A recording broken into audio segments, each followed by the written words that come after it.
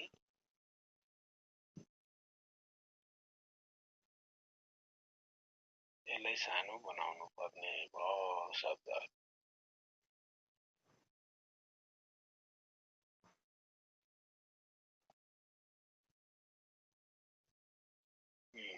यो चाहिँ सानो बनाउनु पर्ने हो है यहाँ अटाउनलाई।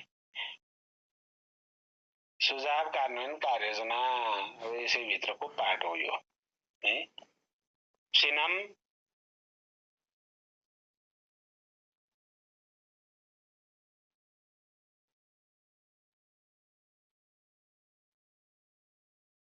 क्रियाकलाप जिम्मेवार निकाय समय सीमा अपेक्षित उपलब्धि 5 म अलि बनाउन थाले है। यहाँ कफी सविशेष पनि मैले राख्न छोड्दिएँ।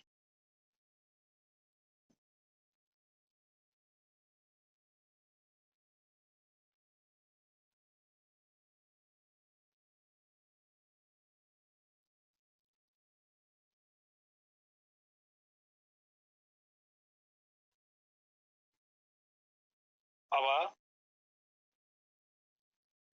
एक अनुसन्धान र अभियोजन कसले गर्ने त? अभियोजन निकायहरूले।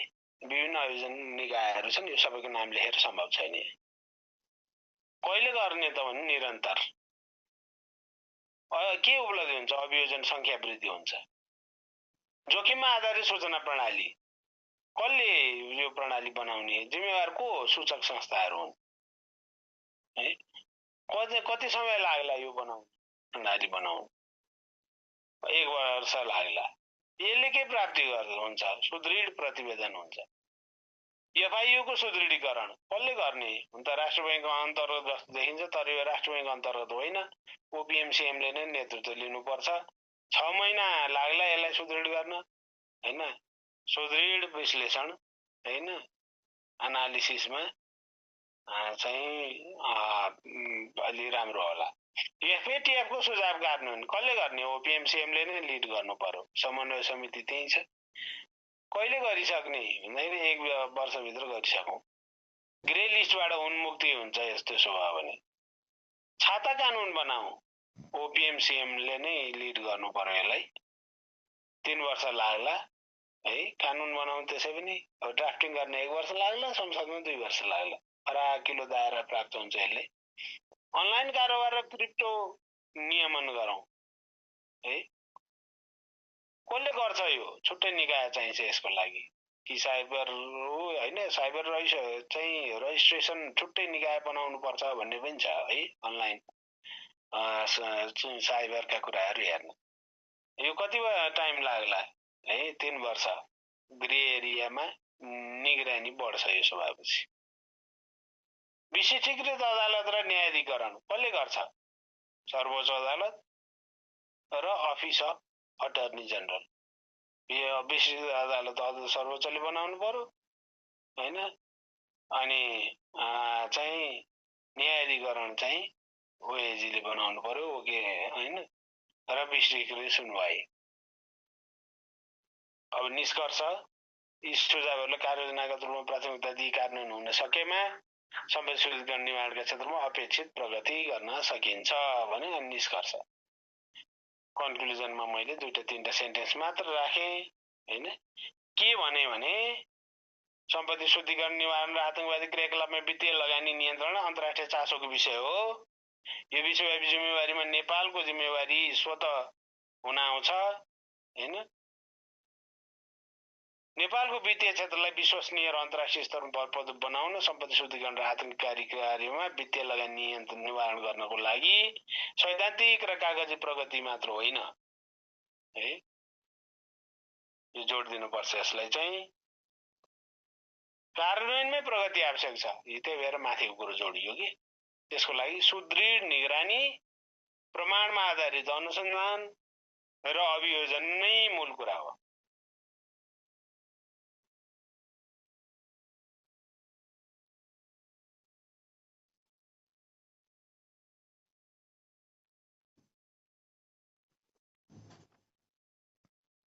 अभियोजन नै मूल कुरा हो।